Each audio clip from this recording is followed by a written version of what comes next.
बोलिए प्रेम से श्री सद्गुरु महाराज की जय।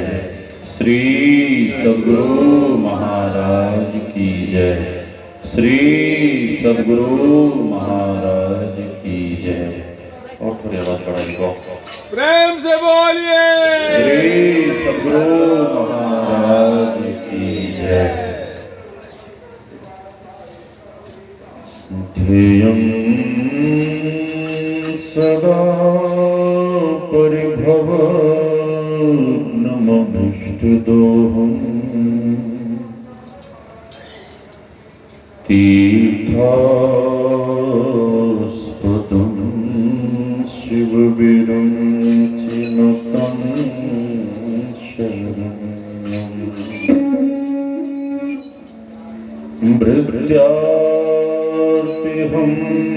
प्रणतपालभवाभिभूतम् वन्दे महापुरुषते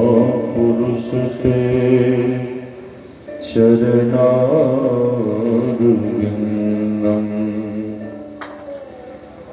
गुरुर्ब्रह्मा गुरुर्विष्णुः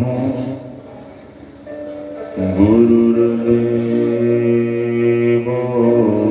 महेश्वरः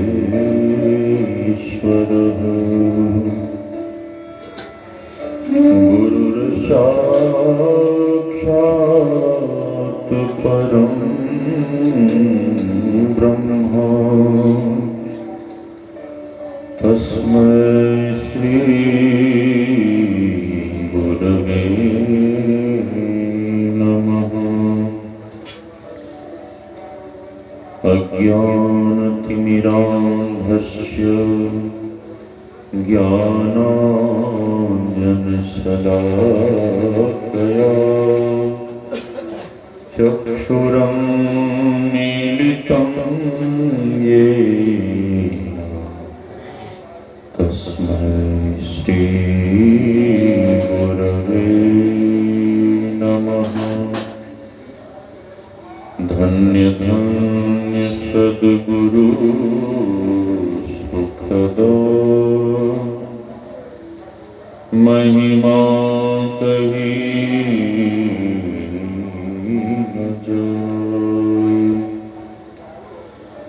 जो कछु कहूँ तुम्हारी कृपा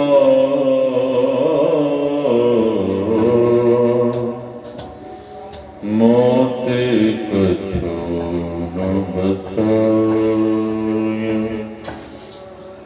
मेरा मुझ में कुछ नहीं,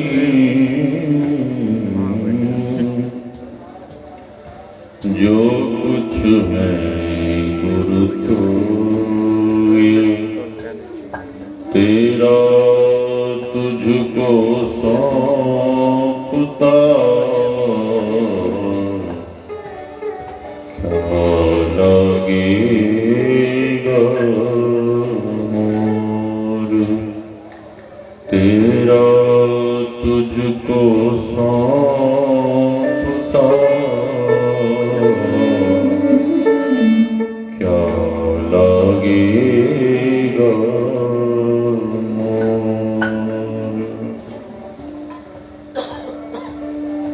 आसन पर आसीन ब्रह्मलीन परमाराध्य सद्गुरु महाराज के युगल चरणों में कोटि कोटि नमन। पावन मंच पर विराज रहे पूज्य संत चरण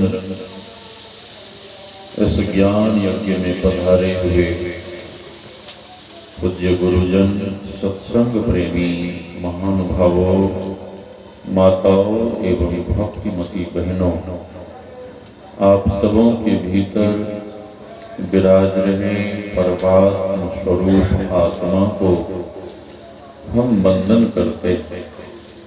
सी राममय सब जग जानी कर्म प्रणाम जोरी जुग पानी।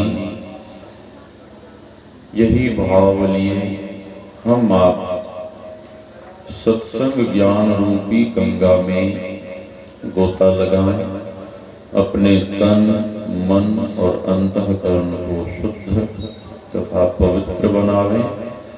इस बॉक्स की आवाज फट रही है चदरा का वजह से, उसको थोड़ा इधर घुमा दीजिए, आवाज को कम कर दीजिए, उस बॉक्स को थोड़ा इधर घुमा दीजिए, पहले आवाज कम कीजिए। हाँ थोड़ा आवाज कम। सत्य साधु समागम। गंगा स्नान करने का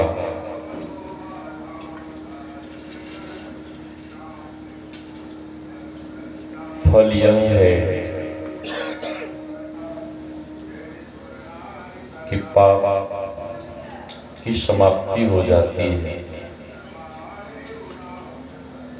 गंगा पापम शशि तापम। चंद्रदेव के दर्शन करने पर, चंद्रदेव के उदय होने पर ताप मिट जाता है। चंद्रदेव क्या करता है? शीतलता प्रदान करते हैं। पापम तापम तथा दैन्यम सत्य साधु समागम। उसके पहले कल्प वृक्ष के नीचे जीव मानव जो जो कामना करता है उसके कामना की पूर्ति होती है। और कामधेनु के सामने जो जो आप मांग करेंगे वह सब कुछ आपको मिलेगा। लेकिन कल्प वृक्ष और कामधेनु में यह सामर्थ्य नहीं है कि आपको जीवन मुक्त करा सके। वह सामर्थ्य तो केवल गुरुदेव भगवान में है। इस भूले भटके जीव को, इस भूले भटके हुए जीव को जीवन मुक्त करा सके। हम आप सुन रहे थे वेद भगवान की वाणी को। ओम युंजानः प्रथमं मनस्तत्वाय सविता धियम् अग्नैर ज्योतिर्निचाय पृथिव्या अध्याभरत। वेद भगवान कहते हैं, हे मनुष्यों, जगत प्रसव करता ईश्वर का तत्व ज्ञान प्राप्त करने के लिए सबसे पहले बुद्धि योग करना होगा। बुद्धि योग से तात्पर्य है सत्संग। सत्संग एक बार गुरुदेव कुप्पा घाट में विराज रहे थे। दो दंपत्ति रानीगंज के पास परसा हाट है, वहां से कुप्पा घाट गए थे सत्संग श्रवण करने को। उनकी दो बच्ची, छोटी छोटी बच्ची, वो भी साथ में गए थे सत्संग सुनने के लिए।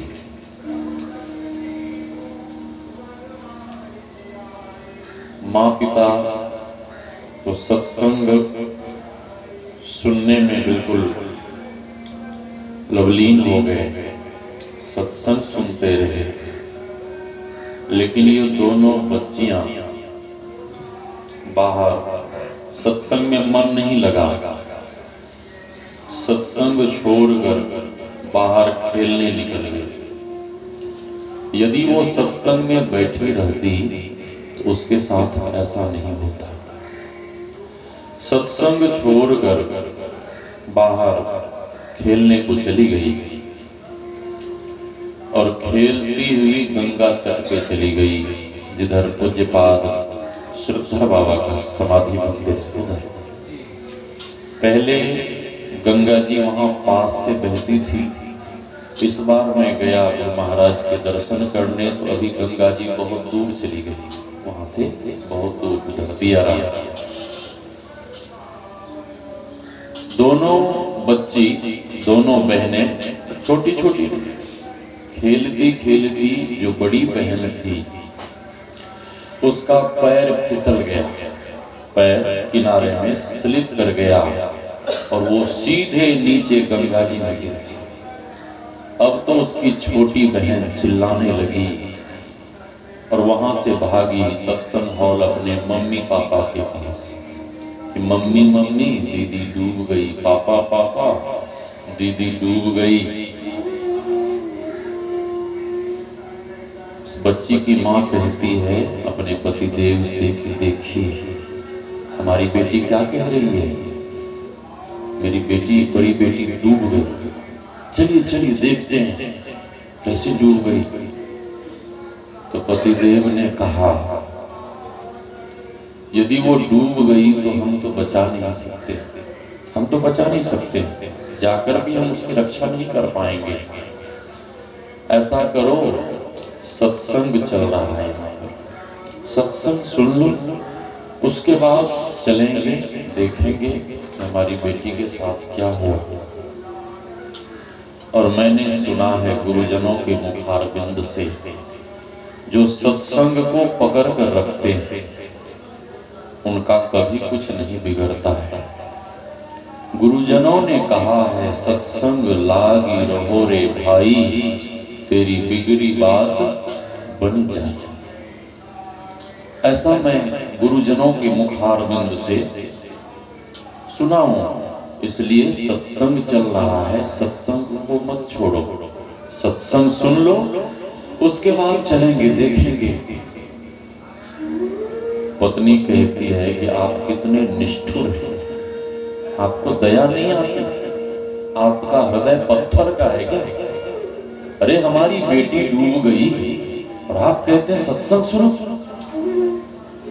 पतिदेव ने कहा कि मैं तो नहीं जाऊंगा सत्संग को छोड़कर, सबकी रक्षा गुरुदेव करने वाले हैं, गुरुदेव सबकी रक्षा करते हैं, तो मेरी बेटी की भी रक्षा करेंगे, क्योंकि मैं उनके चरण में, उनके शरण में, मैं सत्संग में बैठा हूं। अब पति बैठे रहे तो पत्नी उठ के कैसे जाए? दोनों दंपत्ति सत्संग सुनते रहे। अच्छा, उधर जो बच्ची डूब रही थी, बच्ची जो डूब रही थी, वो डूबती हुई दोनों हाथ ऊपर उठाकर गुरु महाराज को पुकारने लगी, हे गुरु महाराज हमें बचाइए, हे गुरु महाराज हमें बचा लीजिए, हे गुरु महाराज हमारी रक्षा कीजिए, हे गुरु महाराज हमारी रक्षा कीजिए। अब वो बच्ची डूबती हुई दोनों हाथ उठाकर आर्त पुकार करने लगी कि हे गुरु महाराज हमारी रक्षा कीजिए, और पुकारती हुई गंगा जी में डूब गई। तो क्या गुरुदेव पुकार नहीं सुनते हैं? गुरुदेव नहीं सुनते हैं? सुनते हैं, गुरुदेव सुनते हैं। आर्त पुकार करती हुई बच्ची तो गंगा जी में डूब गई, लेकिन उस बच्ची की पुकार को गुरुदेव सुनकर साक्षात गुरुदेव उसी गंगा जी के भीतर प्रकट हो गए और उस डूबती हुई बच्ची को अपने कर कमल में लेकर गंगा जी से बाहर गंगा तट पे बच्ची को छोड़ देते। गुरुदेव अंतर्धान हो गए। सत्संग के बाद दोनों दंपत्ति और जितने सत्संगी थे सब भागे, चलो चलो चलकर देखते हैं। लोग कह रहे हैं ये परसा हाट से जो आए हैं सत्संगी, उनकी बेटी डूब गई है, चलो चलकर देखते हैं। चलो सभी लोग भागे देखने के लिए। वो दोनों दंपत्ति छाती पीट पीट के आगे आगे, हमारी बेटी डूब गई, आगे आगे रो रहे हैं, रो रहे हैं, आगे आगे। और जब आगे आगे भागे भागे गए, जैसे ही गंगा तट पे दोनों दंपत्ति पहुंचते हैं, तो जिन बच्ची के बारे में उन्होंने सुना था, उनकी छोटी बेटी सुनाई थी कि दीदी डूब गई, दीदी डूब गई, तो उन दोनों दंपत्ति ने देखा कि हमारी बेटी तो कह रही थी डूब गई, लेकिन हमारी बेटी तो गुरु महाराज की कृपा से गंगा तट पे पड़ी हुई, डूबी नहीं, डूबी नहीं। श्री सतगुरु महाराज की जय। दोनों दंपत्ति अपनी बिटिया को गोद में उठाते हैं और रोते बिलखते गुरु निवास जाते हैं। कुप्पाघाट आश्रम, भागलपुर में आश्रम कुप्पाघाट। उधर महर्षि संत सेवी जी महाराज, महर्षि संत सेवी जी महाराज गुरु निवास के बाहर खड़े थे। महर्षि संत सेवी जी महाराज कहते हैं कि आप लोग तो कह रहे थे कि मेरी बेटी डूब गई, डूब गई, आपकी बेटी तो आपके गोद में है, कैसे बोल रहे थे? उसके पिता ने कहा कि बाबा, मेरी छोटी बिटिया के कथनानुसार, छोटी बेटी के कथनानुसार मेरी बड़ी बेटी सचमुच में डूब गई होगी, सचमुच में डूब गई होगी, क्योंकि किनारे पर मैं जब देखी तो बेहोश पड़ी हुई, अभी तक बेहोश है, चेतना नहीं है, सचमुच में डूब गई होगी। लेकिन हम लोग गुरु महाराज के चरण शरण में सत्संग सुनते रहे, तो एक रूप से तो गुरु महाराज प्रवचन करते रहे, और हम लोगों के समर्पण भाव को देखकर दूसरे रूप से मेरी डूबती हुई बच्ची को गुरु महाराज बचाने चले गए। सचमुच में मेरी बेटी डूब गई होगी, लेकिन बाहर तो गुरुदेव ने कर दिया, लेकिन इसके शरीर में चेतना नहीं है, अभी तक ये मूर्छित पड़ी हुई है। तो पूज्यपाद महर्षि संत सेवी जी महाराज कहते हैं, जब गुरु महाराज की कृपा से डूबी हुई बच्ची गंगा जी से बाहर आ गई है, तो क्या गुरु महाराज इसे मरने देंगे? आप लोग चिंता मत कीजिए, इसे हॉस्पिटल ले जाइए, उपचार कराइए, और गुरु महाराज की कृपा से ये जीवित भी हो जाएगी। ले जाइए। दोनों दंपत्ति भागे भागे, थोड़ी देर के लिए मोबाइल साइलेंट कर लीजिए, सत्संग सुन लीजिए, उसके बाद मोबाइल फोन पे आप लोग बात करते रहेंगे। आज नववर्ष है, और नहा के जब मैं ध्यान में बैठा, ध्यान से उठा, प्राणायाम कर रहा था, तभी से फोन लोगों का आना शुरू हुआ। तो मैं बात नहीं किया, मैं भी सोचा कि सत्संग के बाद ही बात करूंगा, सत्संग के बाद ही नववर्ष की शुभकामना सबको दूंगा। तो मोबाइल साइलेंट रखिए और सत्संग सुन लीजिए। दोनों दंपत्ति उस छोटी सी बच्ची को लेकर गए मायागंज हॉस्पिटल, पीछे में है सरकारी हॉस्पिटल, वहां ले गए। डॉक्टर उपचार करता है,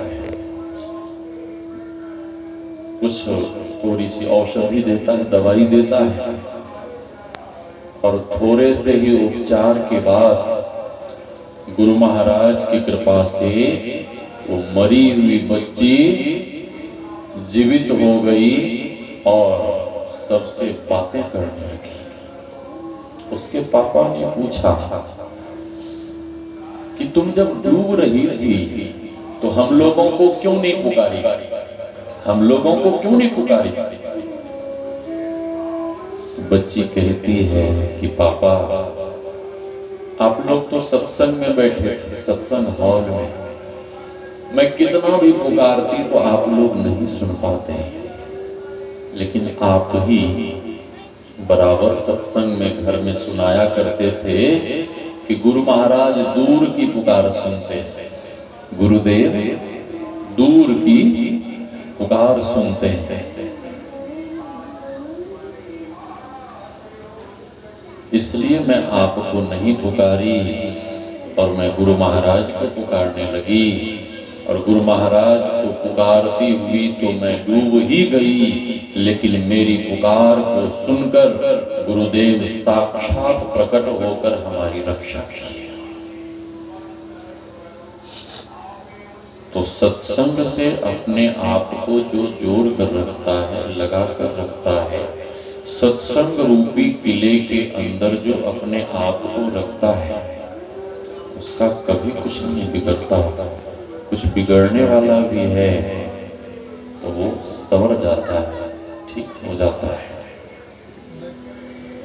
वेद भगवान कहते हैं सत्संग करो। सत्संग, सत्संग में दो शब्द हैं, सत्य और संग। सत्य कौन? सत्य कौन? सत्य केवल वे ईश्वर है, सत्य केवल वे परमात्मा है। ब्रह्म सत्यम जगन मिथ्या, ब्रह्म ही केवल सत्य है और सब कुछ मिथ्या है। भगवान श्री राम कहते हैं, गो गोचर जहां लगी मन जाई, सो सब माया जाने हो भाई। जहां तक यह चर्म चक्षु देख पाता है, जहां तक हमारी दृष्टि काम करती है, जहां तक हम आप देख पाते हैं, वह सब कुछ माया है।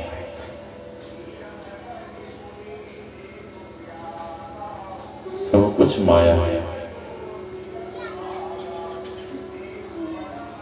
सब नाश को प्राप्त होने वाला है। केवल परमात्मा ही सत्य है। परमात्मा का स्वरूप क्या है? महर्षि व्यासदेव जी महाराज श्रीमद् भागवत महापुराण में लिखने की कृपा की है, सच्चिदानंद रूपाय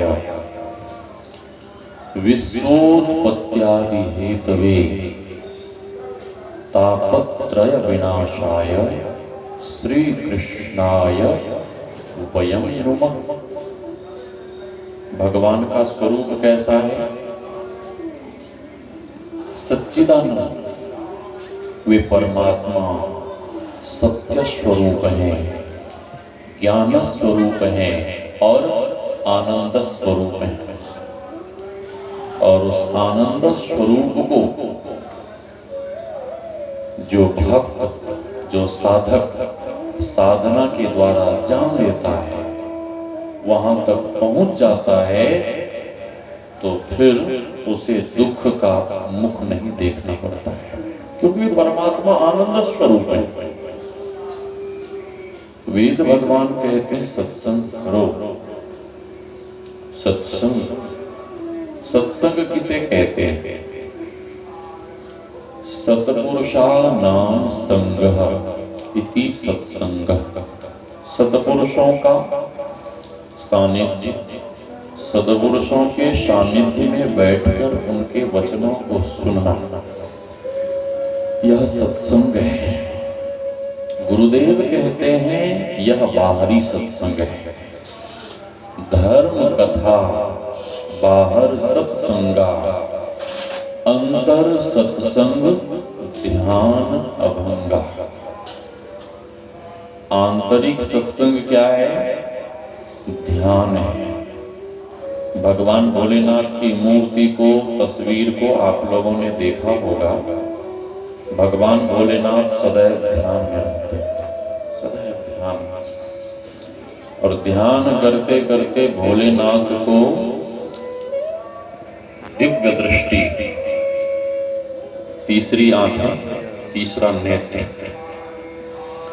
भगवान श्री कृष्ण कहते हैं कि जो साधक युक्ति सीखकर साधना करेगा, दृष्टियोग की साधना करेगा, उन्हें भी दिव्य दृष्टि की प्राप्ति होगी।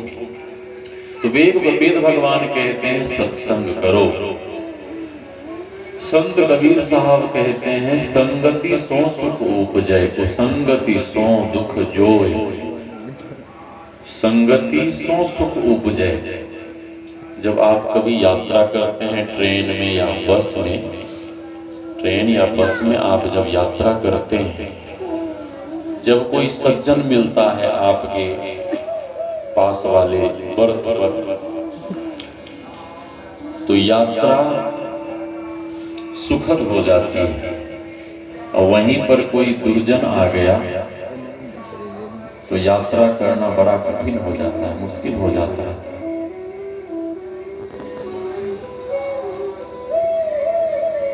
एक ट्रेन में कुछ लड़के लोग जा रहे थे, 10-12 लड़के।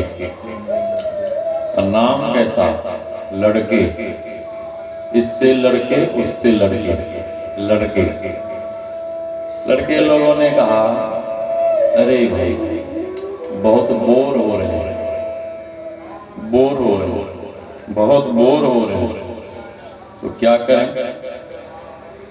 टाइम पास करने के लिए कुछ करो, टाइम पास करने के लिए। तो क्या करें?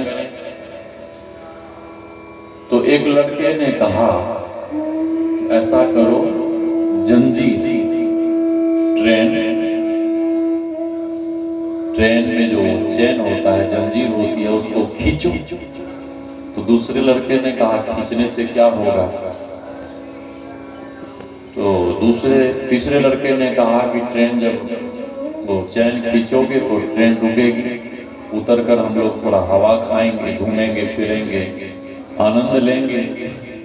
तो चौथे लड़के ने कहा कि जैसे चैन खींचोगे पुलिस आ जाएगी और पकड़कर जेल में भर देगी पुलिस। पांचवें लड़के ने कहा, अरे कुछ नहीं होगा, तुम लोग चिंता मत करो, चैन हम लोग खींचेंगे और नाम इस बूढ़े का लगा देंगे। जो सफेद दाढ़ी वाला बूढ़ा है, नाम इसका लगा देंगे। और ये जब पकड़ा जाएगा पुलिस के सामने बहुत गिड़गिड़ाएगा, तो हम लोगों को बहुत मजा आएगा, टाइम पास होगा। तो छठे लड़के ने कहा, कहीं हम लोग पकड़े गए तो सातवें लड़के ने कहा कि पकड़े जाएंगे तो क्या होगा, फाइन भरेंगे।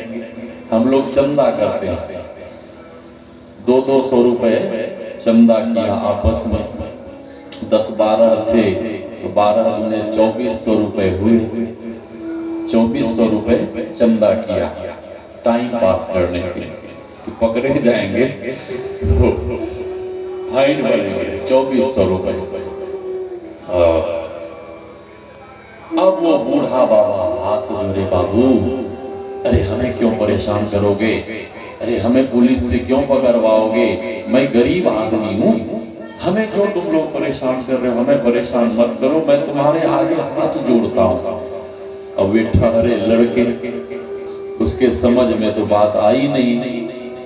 चैन खींच लिया, चंदा कर इकट्ठा कर पैसे एक लड़के के पैकेट में डाल दिया, रख, यदि हम लोग पकड़े जाएंगे तो फाइन भर देंगे। फाइन भरने का छोड़, चैन खींचा, चैन खींचने के साथ ही पुलिस वहां पे आ गया। 5-10 पुलिस तुरंत पहुंची, कौन चैन खींचा, कौन चैन खींचा, कौन चैन खींचा? लड़के लोगों ने कहा कि यही बूढ़ा बाबा चैन खींचा है। अब बूढ़ा बाबा कांपने लगे डर के मारे कि पुलिस लोग हमें पकड़कर अब ले जाएंगे, पुलिस वाले पकड़कर ले जाएंगे, अब क्या हो, कांपने लगे। तो पुलिस वालों ने वृद्ध देखकर, बूढ़ा देखकर पुलिस वालों ने प्रेम से पूछा कि बाबा आपने चैन क्यों खींचा, आपने चैन क्यों खींचा? तो बूढ़े बाबा ने दिमाग लगाया, क्या करें क्या करें। तो बूढ़े बाबा कहते हैं कि कुछ परेशानी थी, कुछ समस्या थी, इसीलिए मैंने चैन खींचा। पुलिस वालों ने पूछा क्या समस्या थी? तो बूढ़ा बाबा कहते हैं कि मेरे पैकेट में 2400 रुपए थे और इन लड़कों ने जबरदस्ती हमसे छीन ली। बूढ़े बाबा ने कहा कि जबरदस्ती हमसे 2400 रुपए इन लड़कों ने छीन लिए और इसी परेशानी के कारण मैंने चैन खींच लिया। पुलिस वाले ने लड़कों को दबोचा, पकड़ा और जिसके पैकेट में बताया था सचमुच में ईमानदारी का जमाना था, तुरंत पुलिस को 2400 रुपए मिल गए। वो 2400 रुपए पुलिस वाले निकाल कर बूढ़े बाबा के पैकेट में डाल दिए कि लो बाबा अपना पैसा रखो, आप आराम से अपने घर जाओ।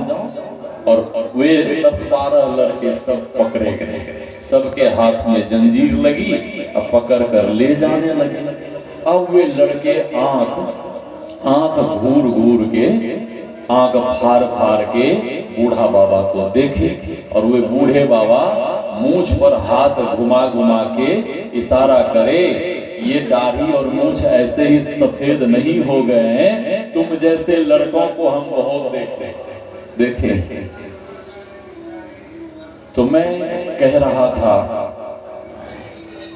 कि वेद भगवान कहते हैं सत्संग करो, सत्संग। संत कबीर साहब की वाणी में सुना रहा था, कुसंगति सो दुख उपजे। अंत में कहते कहते संत कबीर साहब कहते हैं, राम बुलावा भेजिया, दिया कबीरा रोय, जो सुख साधु संग में सो बैकुंठ न होय। तो भक्त लोगों ने संत कबीर साहब से पूछा कि ए बाबा आप रोने क्यों लगे? लोग यज्ञ करते हैं, जप करते हैं, तप करते हैं, ध्यान करते हैं, समाधि लगाते हैं भगवान के धाम जाने के लिए, और आप भगवान के पास से जब बुलावा आया है तो आप रोने क्यों लगे?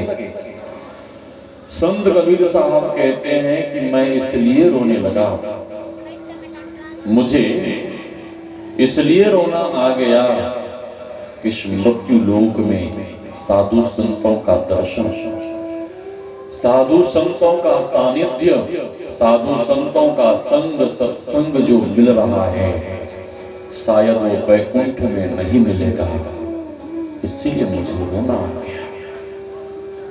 अच्छा, हम आप संत कबीर साहब की वाणी को सुनते हैं, क्या ऐसे कोई संत हुए जिनके जीवन में ऐसी घटना घटी हो? क्या ऐसे कोई महापुरुष हुए? एक बहुत बड़े संत हुए, बहुत बड़े महापुरुष हुए, भगवान के परम भक्त, भगवान से भी अधिक उन भक्त का मंदिर चौक पे, चौराहे पे, गांव में, शहर में, सब जगह हुआ करता है।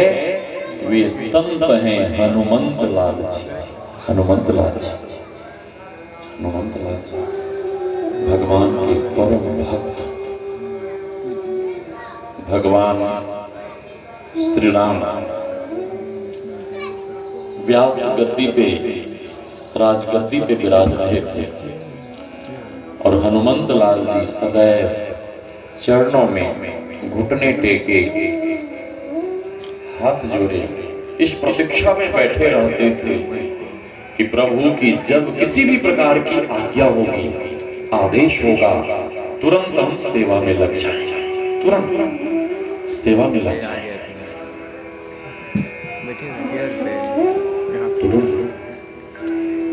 एक दिन भगवान हनुमंत लाल जी की प्रशंसा करते हैं। भगवान ने जैसे ही प्रशंसा की तो हनुमंत लाल जी अपना मुख, अपने आप आवाज क्यों कर जाती है? हनुमंत लाल जी अपना मुख उठाकर भगवान को देखने लगे, भगवान के मुखारविंद को निहारने लगे। भगवान को आश्चर्य हुआ। भगवान पूछते हैं कि हे हनुमंत, जब किन्हीं की प्रशंसा की जाती है तो गर्व से उसका सर झुक जाता है, लेकिन आपकी जब प्रशंसा मैंने की, आप हमें मुंह उठा के देख रहे हो, ये कैसी बात है? हनुमंत लाल जी कहते हैं कि हे प्रभु, मुझे आपकी प्रशंसा सुनकर भीतर में बेचैनी हो गई, घबराहट हो गया, मैं बेचैन हो गया। क्यों? हनुमंत लाल जी कहते हैं कि हे प्रभु,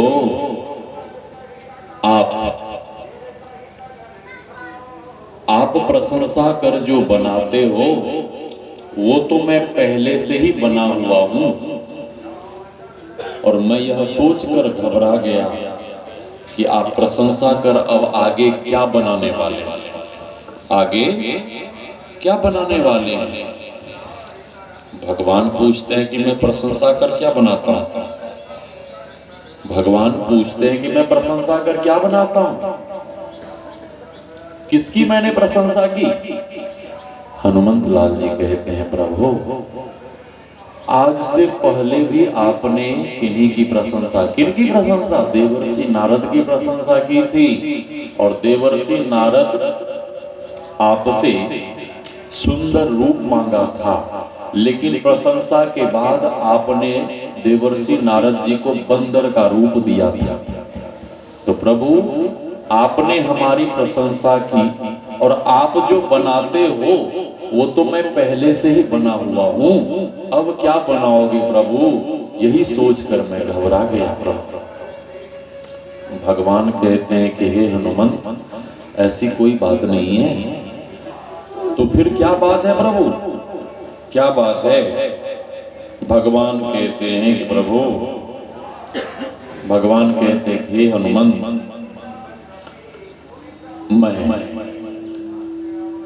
लीला संवरण कर अब परम धाम को जा रहा, अपने धाम को जा रहा, और हमारी इच्छा है कि आप भी हमारे साथ वैकुंठ चलो, आप भी हमारे साथ वैकुंठ चलो।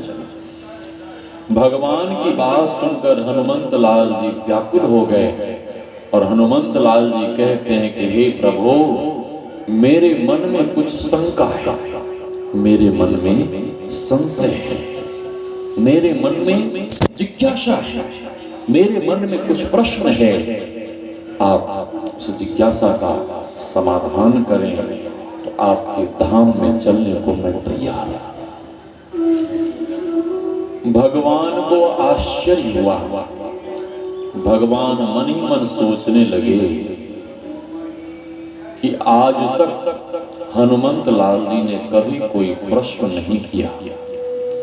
जब भी जो आदेश मिला, हनुमंत लाल जी सेवा में तत्पर हो जाते थे, और जब मैं अपने धाम को चलने को कह रहा हूं तो इनके मन में शंका, संशय, प्रश्न। और सबसे अधिक आश्चर्य भगवान को इस बात पर हुआ,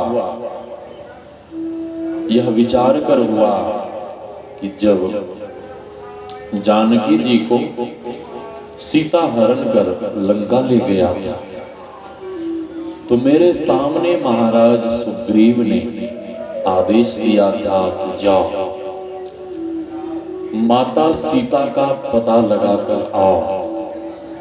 माता सीता का पता लगा पाए तो वापिस आना, और माता सीता का पता नहीं लगा पाए तो वापिस मत आना। उधर ही मृत्यु को प्राप्त हो जाना, उधर ही आत्महत्या कर लेना, वापिस मत आना। इतना कठिन आदेश महाराज सुग्रीव ने भगवान के सामने दिया था, भगवान के सामने।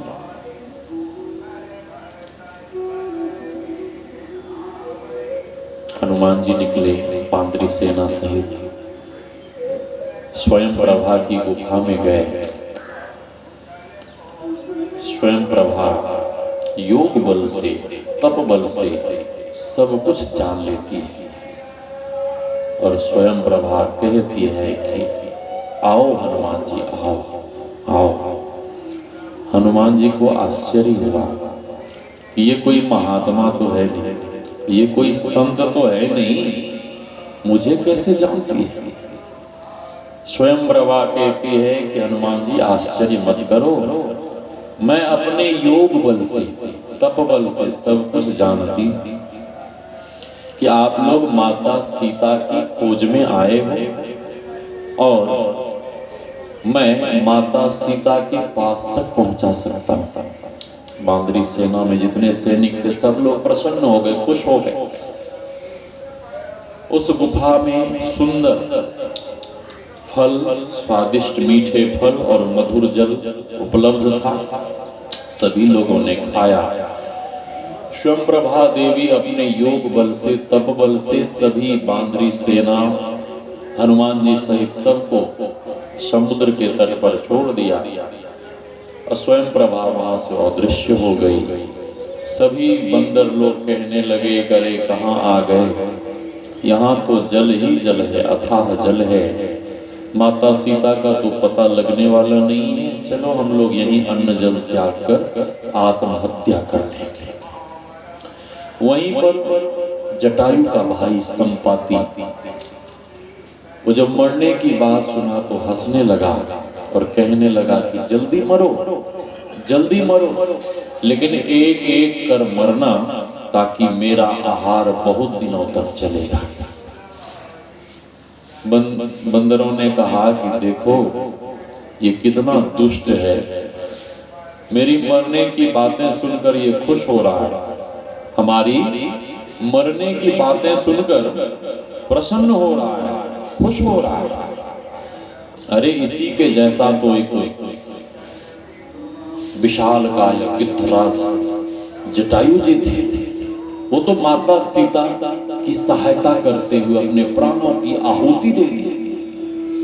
अपने भाई के बारे में जैसे ही संपाति सुनता है तो भावुक हो जाता है, पूछने लगता है और वीर गति की बात सुनकर रोने लगता है।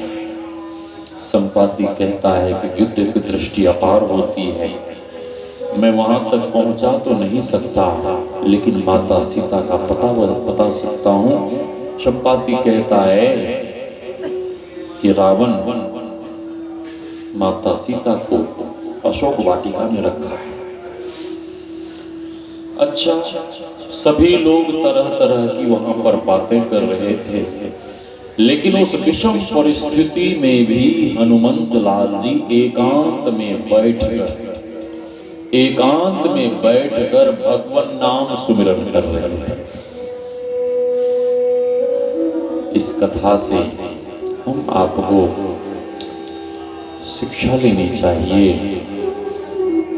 सीखना चाहिए कि हमारे जीवन में कितनी भी समस्या आए, कितनी भी परिस्थितियां सामने आए, हम भगवान नाम के चिंतन, भगवान नाम के सुमिरन को नहीं छोड़े। किसी भी परिस्थिति में रहें, भगवान नाम का सुमिरन करते रहे। हर हाल में खुश रहना संतों से सीख जाएं, महफिल में जुदा रहना संतों से सीख जाएं। सुख दुख में हंसना रोना काम है कायरों का,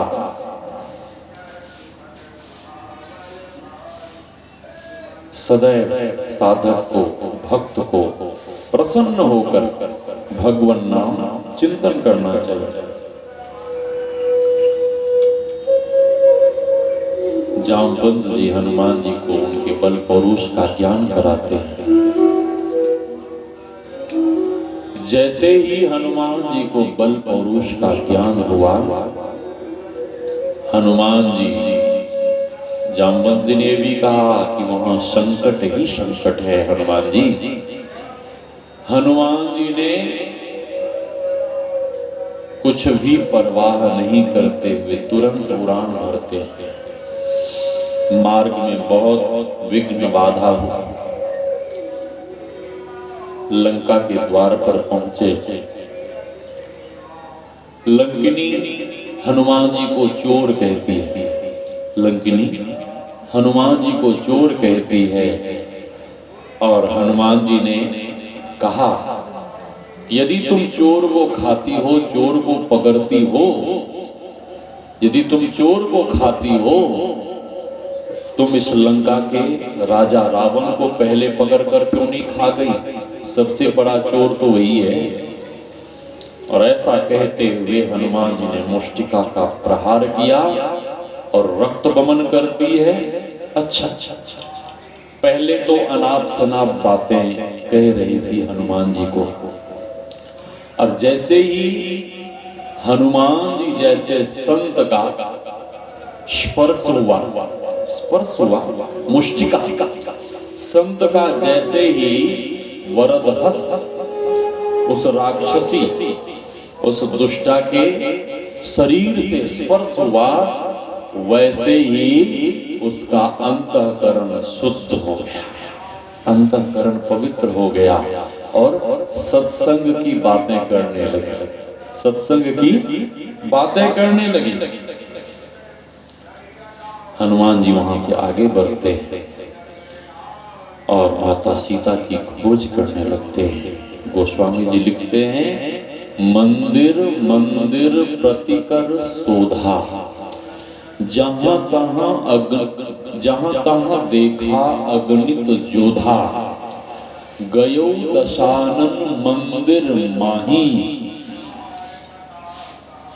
दशानन के भी भवन में गए हनुमान जी, लेकिन माता सीता नहीं। किसी ने पूछा कि गोस्वामी जी ने लंका को मंदिर क्यों लिखा? गोस्वामी जी ने लंका को मंदिर क्यों लिखा? वो तो राक्षस की नगरी है, मंदिर क्यों लिखा? मंदिर नहीं लिखना चाहिए। जब वो राक्षस की नगरी है तो मंदिर नहीं लिखना चाहिए।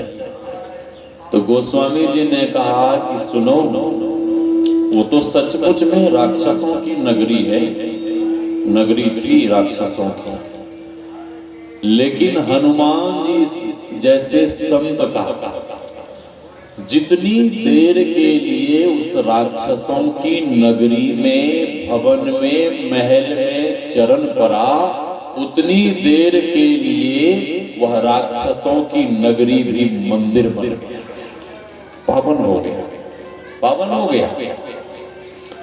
हनुमान जी माता सीता की खोज करते हुए महाराज विभीषण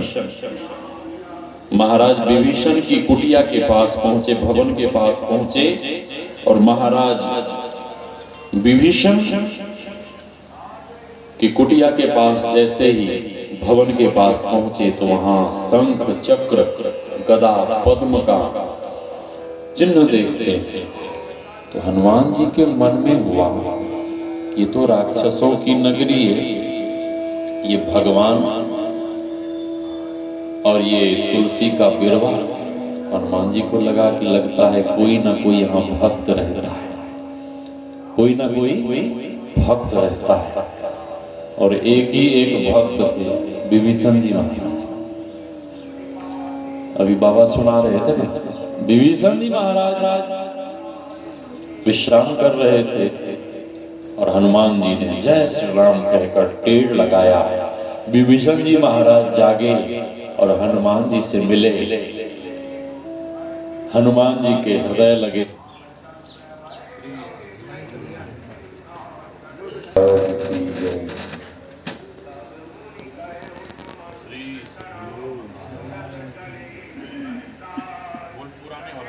गुरु महाराज की जय।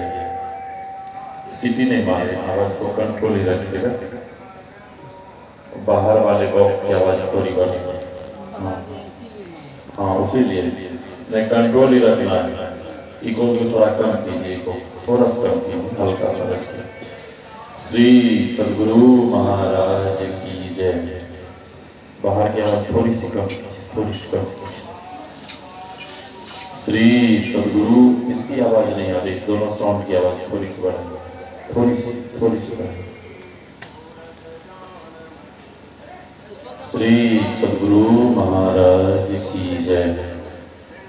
श्री सदगुरु महाराज की जय। हाँ ठीक है। श्री सदगुरु महाराज की जय। थोड़ी सी कम कीजिए, थोड़ी सी हल्की सी कम कीजिए।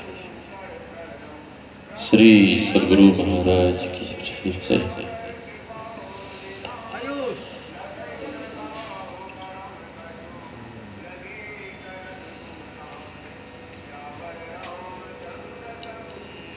तो महाराज विभीषण से हनुमान जी मिले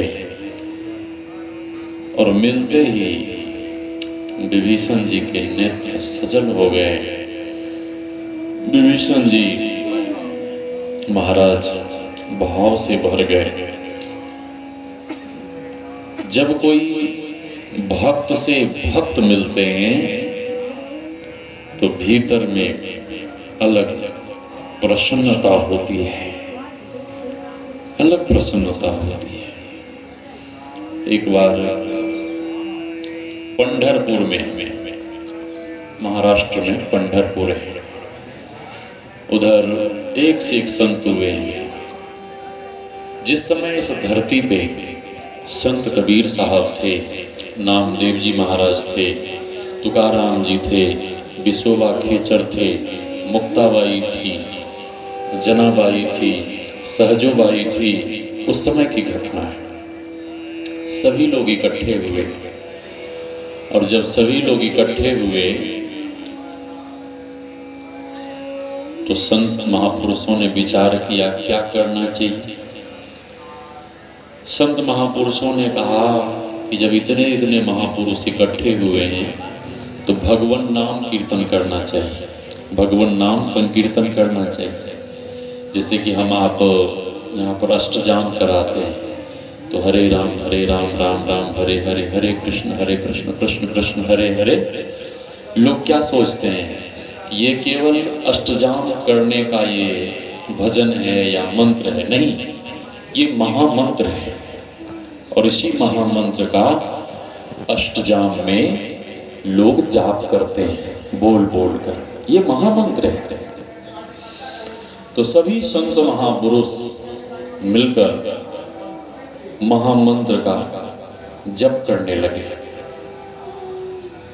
और जप करते हुए मंत्र को गाते गाते संत लोग झूमने लगे, भक्ति भाव में डूबकर कीर्तन करने लगे और कीर्तन करते हुए सब नाचने लगे और नाचते हुए सबकी भाव समाधि लग गई।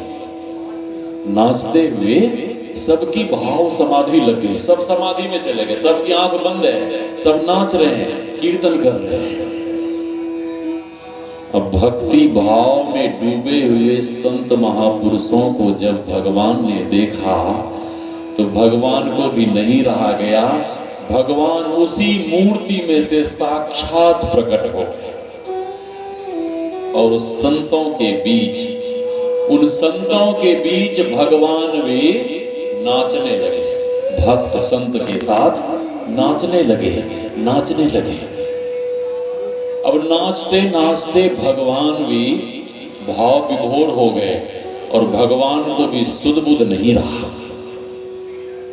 बीच में किसी कारणवश संत कबीर साहब की आंखें खुली और संत कबीर साहब देखते हैं कि अरे राम, साक्षात भगवान, साक्षात पंडरीनाथ प्रकट होकर नाच रहे हैं हम लोगों के बीच। संत कबीर साहब को प्रसन्नता हुई, संत कबीर साहब प्रसन्न हुए, बाबा आप बड़े प्रसन्न हुए। लेकिन संत कबीर साहब ने देखा कि भगवान तो नाचने में मस्त हैं और उनकी धोती जो है पीछे से खुल गई है। धोती ढेका खोजते ना पीछे, नाचते नाचते भगवान की धोती पीछे से खुल गई और संत कबीर साहब कहते हैं कि हे प्रभु, आप तो नाचने में मस्त हैं, थोड़ा पीछे भी तो मुड़कर देखिए, आपकी धोती खुल गई है। भगवान को जैसे ही संत कबीर साहब ने टोका, वैसे ही भगवान लाज के मारे, शर्म के मारे काठ हो गए। वहीं मंदिर के बाहर बरामदे पर भगवान मूर्ति रूप में परिणत हो जाते हैं। वो मूर्ति अभी भी वहीं मंदिर के बाहर है, मंदिर के भीतर वहां मूर्ति नहीं है। मंदिर के बाहर बरामदे पे मूर्ति, अभी तक वो मूर्ति है। तो मैं कह रहा था, जब किन्हीं संत को संत से मिलना होता है, संत का मिलना होता है, तो एक अलग ही आनंद आता है। जब कोई भक्त किन्हीं भक्त से मिलता है, तो एक अलग ही प्रेम आनंद की अनुभूति होती है। तो महाराज विभीषण हनुमान जी से मिलकर भावुक हो गए, उनके नेत्र सजल हो गए। और महाराज विभीषण कहते हैं कि हे हनुमान जी, परमात्मा की कृपा से आप मिले हैं, भगवान की कृपा से आप मिले हैं। और जब आप मिले हैं तो विभीषण जी महाराज कहते हैं, अब मोहि भाव भरोस हनुमंता, बिनु हरि कृपा मिलहि नहीं संता। मुझे विश्वास है कि भगवान की कृपा से ही आप जैसे संत मिले हैं, इस राक्षसों की नगरी में आकर मिले। भगवान की कृपा से आप यहाँ आए हैं। और आपके मिलने के बाद, आपके दर्शन के बाद मुझे पूर्ण विश्वास हो गया है, जब भगवान के भक्त मिले हैं तो एक न एक दिन भगवान भी जरूर मिलेंगे, जरूर मिलेंगे। विभीषण जी महाराज माता सीता का पता बताते हैं। हनुमंत लाल जी वहां जाते हैं, माता सीता को अपना परिचय देते हैं। हनुमंत लाल जी, माता सीता को एक बार विश्वास नहीं हुआ, जब हनुमान जी ने मुद्रिका दी तो फिर माता सीता को विश्वास हुआ। हनुमंत लाल जी कहते हैं, पहले माता सीता कहती है कि हे पुत्र हनुमान, इस लंका में किसी का आना असंभव है, लेकिन तुमने अपने प्राणों की परवाह नहीं की और तुम यहां मेरे पास तक आए, मुझे सुखद समाचार सुनाया, इसलिए मैं तुझे आशीर्वाद देती हूं। क्या? अजर अमर गुण निधि सुत हो। हे पुत्र हनुमान, तुम अजर अमर बने रहो और गुणों का खजाना तेरे भीतर हो, और रघुनाथ जी का सदा छोह सदैव कृपा तुम्हारे ऊपर बनी रहे, यह मैं आशीर्वाद देती हूँ। हनुमान जी कहते हैं, माँ मुझे भूख लगी है, माँ मुझे बहुत जोर से भूख लगी है। माँ यदि तुम्हारा आदेश हो तो यहाँ अशोक वाटिका में बढ़िया सुस्वादु फल लगा है, तुम्हारा आदेश हो तो मैं जाके फल खा लूं। माता सीता कहती है कि हनुमान, पुत्र हनुमान, ये राक्षसों का बगीचा है, सावधानी से खाना, पहरेदार रहते हैं, सावधानी से खाना। हनुमान जी कहते हैं कि माँ तुम चिंता मत करो, तुम्हारा आदेश हो गया, तुम्हारे पुत्र को कुछ नहीं होगा, तुम्हारे पुत्र को कुछ नहीं होगा, क्योंकि तुम्हारा आशीर्वाद मेरे ऊपर। हनुमान जी गए, फल खाने लगे। फल जब खाने लगे, आधा पेट भरा था। हनुमान जी मन ही मन सोचने लगे कि वाह हनुमान, तू उतनी दूर से यहाँ लंका तक क्या केवल पेट भरने के लिए आया है? अरे जब तू इतनी दूर आ गया है तो कम से कम इन दुष्टों के बल का थाह तो ले लो कि इन राक्षसों के भीतर कितनी शक्ति है। कम से कम थाह तो ले लो। हनुमान जी विचार करने लगे, क्या करें क्या करें क्या करें क्या करें, जो राक्षसों के बल का था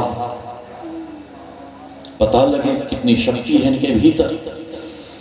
हनुमंत जी भगवान से प्रार्थना करने लगे कि हे प्रभु कोई उपाय बताओ, मेरे समझ में तो कुछ नहीं आ रहा, इस राक्षसों की नगरी में हमारी बुद्धि काम नहीं कर रही है, आप ही कुछ बताओ। भगवान से प्रार्थना करने लगे आंख बंद कर। इतने में ही त्रिजटा नाम की एक राक्षसी आई और माता सीता से कहती है कि बेटी सीते सुनती हो, आज मैंने भोर में ब्राह्म मुहूर्त में स्वप्न देखा है। क्या स्वप्न देखा है? स्वप्न मैंने देखा है कि प्रभु श्री राम ने एक अपने सेवक को, एक बहुत बड़े बंदर को लंका में भेजा है। हनुमान जी को सुनकर आश्चर्य हुआ कि मेरे आने का पता तो केवल 3 लोगों को है, एक लंकिनी को, दूसरे विभीषण जी महाराज को, तीसरे माता जानकी को, चौथे को तो पता नहीं है। ये कैसे जान रही है मेरे बारे में? ये कोई महात्मा तो है नहीं, ये कोई ऋषि नहीं है, संत नहीं है, तो राक्षसी है, मेरे बारे में कैसे जान रही है? हनुमान जी कहते हैं वो तो सब ठीक है, उसके आगे तो बोलो। त्रिजटा कहते बेटी सीते सुनो, इतना ही नहीं, वो आकर तुमसे मिला है और तुमसे मिलने के बाद वो अशोक वाटिका में गया और अशोक वाटिका में फल खाया और फल खाकर अशोक वाटिका को विध्वंस कर डाला, बहुत से राक्षसों को मारा। और बेटी सीते इतना ही नहीं, अरे उस बंदर ने तो पूरे लंका नगरी को जला के राख कर दिया। हनुमान जी कहते हैं कि वाह मेरे प्रभु, आपको कोटि कोटि धन्यवाद। मैं प्रार्थना तो आपसे कर रहा था प्रभु, प्रार्थना आपसे कर रहा था, लेकिन बोल रही है त्रिजटा, बोलती हुई दिख रही है त्रिजटा, लेकिन त्रिजटा के भीतर से बोलने वाले, प्रेरणा देने वाले आप ही हो प्रभु, आपको कोटि कोटि धन्यवाद। हनुमान जी कहते हैं चल हनुमान, अब सारा प्रोग्राम फिट हो गया, शुरू करो, श्री गणेश करो। अशोक वाटिका को विध्वंस किया, बहुत सारे राक्षसों को मारा। मेघनाद ब्रह्म फांस में बांधकर हनुमान जी को रावण के सामने ले गया। और रावण के सामने जैसे ही ले गया तो रावण ने बहुत उल्टा सीधा हनुमान जी को कहा। हनुमान जी फिर भी हाथ जोड़कर रावण से कहते हैं कि हे प्रभु, अभी भी कुछ नहीं बिगड़ा है, अभी भी कुछ नहीं बिगड़ा है।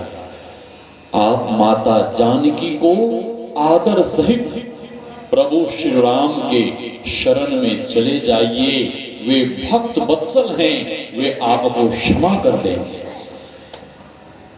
एक भक्त ने कहा कि रावण को हनुमान जी ने प्रभु शब्द से संबोधन क्यों किया? वो तो दुष्ट था, राक्षस था, उसको हनुमान जी ने प्रभु शब्द से संबोधन क्यों किया?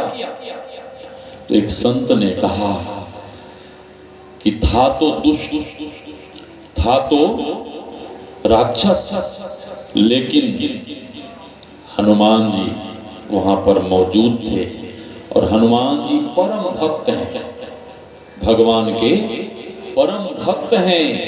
और हनुमान जी उस राक्षस में भी, उस दुष्ट में भी भगवान के दर्शन कर रहे थे, इसलिए हनुमान जी ने प्रभु शब्द से संबोधन किया। सिय राम मैं सब जन जन करो प्रणाम जोई जुग पानी। इसलिए रावण ने कहा इसको मार डालो। महाराज विभीषण ने, मंत्री जनों ने कहा कि नहीं, दुष्ट किसी भी परिस्थिति में दूत किसी भी परिस्थिति में बद्ध करने योग्य नहीं होता है, उसका बद्ध नहीं किया जाता है। दूत का बद्ध नहीं किया जाता है। तो क्या करना चाहिए? रावण विचार करने लगा, क्या करना चाहिए, क्या करना चाहिए, क्या करना चाहिए। हनुमान जी परेशान हो गए। हनुमान जी मन में सोचने लगे, इसकी बहन शूर्पणखा गई थी भगवान के पास, तो भगवान ने शूर्पणखा की नाक कटवा दी। अब कहीं इस दुष्ट ने हमारी नाक कटवा दी बहन के जगह, तो भक्त की बड़ी बदनामी हो जाएगी कि भगवान कैसे भक्त होते हैं, उसकी नाक कट गई। भक्त की नाक कट गई तो भगवान की भी बदनामी होगी। तो हनुमान जी माता सरस्वती से प्रार्थना करने लगे कि हे माँ सरस्वती। जैसे ही हनुमान जी ने माँ सरस्वती को याद किया, माँ सरस्वती प्रकट हो गई। माँ सरस्वती कहती है कि हे हनुमान जी, क्या आदेश है आपका, बोलिए। हनुमान जी कहते हैं कि माता आदेश नहीं है, प्रार्थना है, जाके रावण के सिर पे सवार हो जाओ। रावण के सिर पे सवार हो जाओ। माता सरस्वती रावण के सिर पे सवार हो गए। इतने में ही हनुमान जी एक कौतुक करते हैं। हनुमान जी अपनी पूंछ पकड़कर, दोनों हाथों से पूंछ पकड़कर चूमने लगते हैं। अपनी पूंछ को चूमे, कभी माथे से सटा, कभी चूमे। रावण कहता हाँ समझ में आ गया, समझ में आ गया। बंदर को अपनी पूंछ से बहुत ममता होती है, अपनी पूंछ से बहुत ममता होती है। जाओ इसकी पूंछ में कपड़े और तेल लपेटो, कपड़े लपेटो और तेल डालो और इसकी पूंछ में आग लगा दो। राक्षस लोग गए, कपड़े लपेटने लगे, घी डालने लगे, कपड़े लपेटने लगे, घी डालने लगे। घी समाप्त हो गया। राक्षस दौड़ कर गया, राक्षस राज घी समाप्त हो गया। रावण ने कहा, रे मूर्खो, हमने घी थोड़े न डालने कहा था, हमने तो तेल डालने कहा था। तेल भी समाप्त हो गया, सारे कप वस्त्र समाप्त हो गए। फिर रावण के पास गया कि राक्षस राज, उसकी पूंछ तो बढ़ती ही चली जा रही है, सारे वस्त्र लंका के समाप्त हो गए। रावण ने कहा, आनंद रामायण को पढ़िए आप। रावण ने कहा कि चलो लंका के वस्त्र समाप्त हो गए, तुम्हारे शरीर पे तो वस्त्र हैं, अपने अपने वस्त्र उतार कर हनुमान जी की पूंछ में लपेटो, पूंछ में लपेटो। अब जितने राक्षस थे सब अपने अपने कपड़े उतार कर लपेटना शुरू किया। सब राक्षस नंगे हो गए, नग्न हो गए। फिर भी हनुमान जी की पूंछ बढ़ती चली गई, बढ़ती चली गई। फिर गया दौड़कर कि सारे राक्षस अपने वस्त्र उतार कर दे दिए। रावण ने कहा कि राक्षसियां बची हैं, उसके वस्त्र भी उतार कर हनुमान जी की पूंछ में लपेटो। जब हनुमान जी ने देखा कि ये दुष्ट माताओं के वस्त्र भी उतारने पर उतारू हैं, तो हनुमान जी को दया आ गई। हनुमान जी अपनी पूंछ को क्या कर लेते हैं? छोटे कर लेते हैं।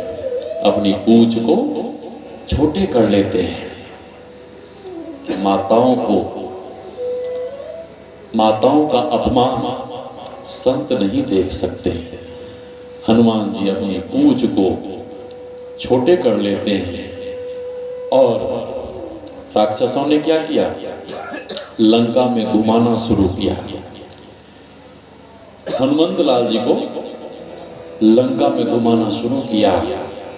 अब कोई पत्थर मारता था हनुमान जी को, कोई गाली कहता था, इसने हमारे राक्षसों को मार डाला है, ये दुष्ट बंदर है, इसको मारो। किसी ने बात कहा, किसी ने लात मारा, बहुत अपमान किया हनुमान जी का। हनुमान जी से किसी भक्त ने पूछा कि हे हनुमान जी, आपका इतना अपमान हुआ, क्या आपको दुख नहीं हुआ? आपको दुख नहीं हुआ? हनुमान जी कहते हैं कि राम काज में दुख कैसा। और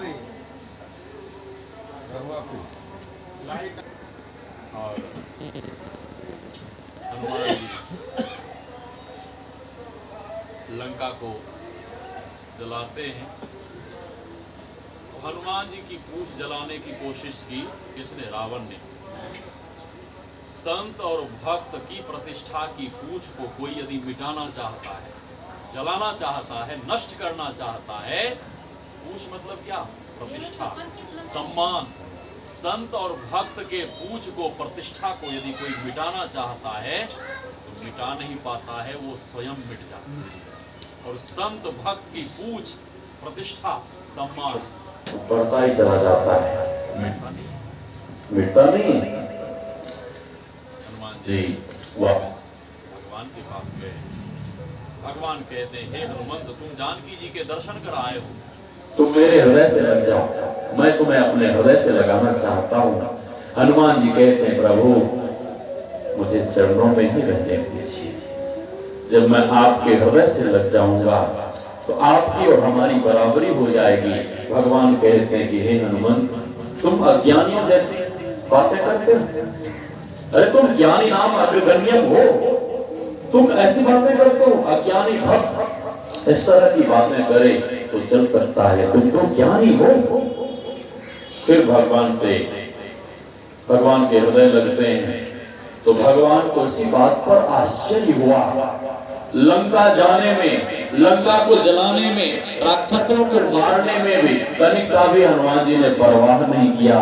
जब मैं अपने धाम चलने को कह रहा हूं तो हनुमान जी के मन में संशय हो रहा है, प्रश्न हो रहा है। भगवान कहते हैं कि हे हनुमंत, बोलो क्या प्रश्न है, क्या जिज्ञासा है, क्या संशय है, कहो। हनुमान जी कहते हैं कि हे प्रभु, इस मृत्यु लोक में साधु संतों का दर्शन, साधु संतों का सानिध्य, संग, सत्संग जो मिल रहा है, क्या वह आपके वैकुंठ में मिलेगा? भगवान कहते हैं कि हे हनुमंत, वहां पर साधु संतों का दर्शन, सानिध्य, संग, सत्संग तो नहीं मिलने वाला है। हनुमान जी कहते हैं, बस करो प्रभु, मुझे वैकुंठ नहीं जाना, मुझे वैकुंठ नहीं जाना, मुझे वैकुंठ नहीं जाना। जब तक आपकी कथा, जब तक आपका कीर्तन, जब तक साधु संतों का दर्शन, सानिध्य, संग, सत्संग मिलता रहेगा, मुझे इसी मृत्यु लोक में रहने दो, मुझे वैकुंठ नहीं जाना, मुझे वैकुंठ नहीं जाना, मुझे वैकुंठ नहीं जाना। मना करो। इसीलिए वेद भगवान कहते हैं सत्संग करो। उसके बाद वेद भगवान कहते हैं मानस योग करो। मानस योग से तात्पर्य है मानस जप तथा मानस ध्यान। उसके बाद है ज्योति योग, दृष्टि योग। दृष्टि योग, इस संबंध में मैं अपराह्न में आपकी सेवा करूंगा।